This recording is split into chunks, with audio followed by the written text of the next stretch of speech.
All roads lead here. Tides of Gorman surge towards the Imperial facade. Stormtroopers seal the exits. Snipers perch above. A TIE fighter scores the air overhead. It's a trap! The build-up is not perfect. Episode 7 swims in tension from the first frame.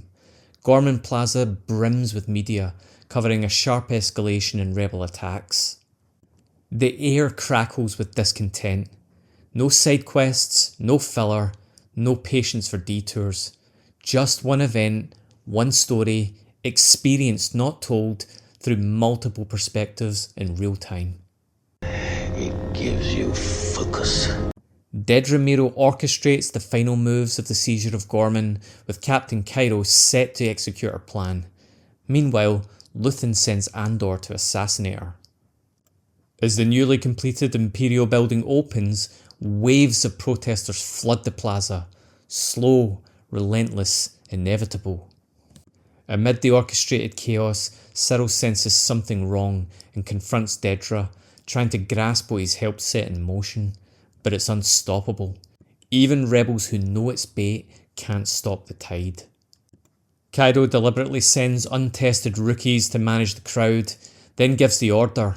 A sniper shoots one of their own, lighting the fuse on a carefully crafted tinderbox. Weapons drawn, stormtroopers fire, snipers unload.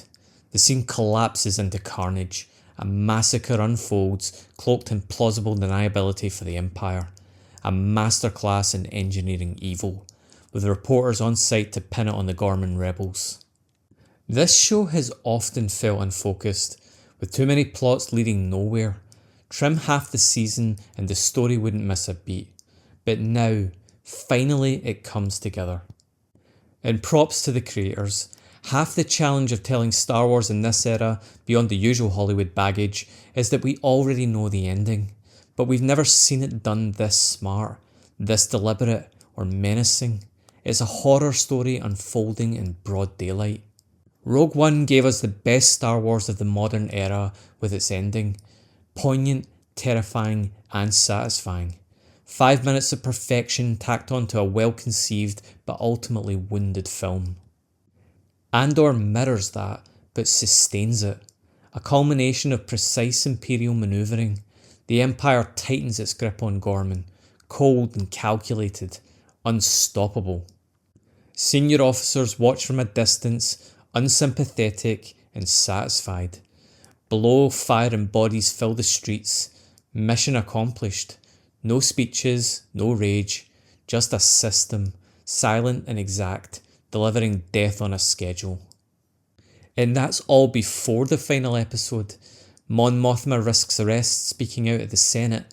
The broadcast cuts out just as she names and shames the Emperor, left hanging, uncertain if the message got out.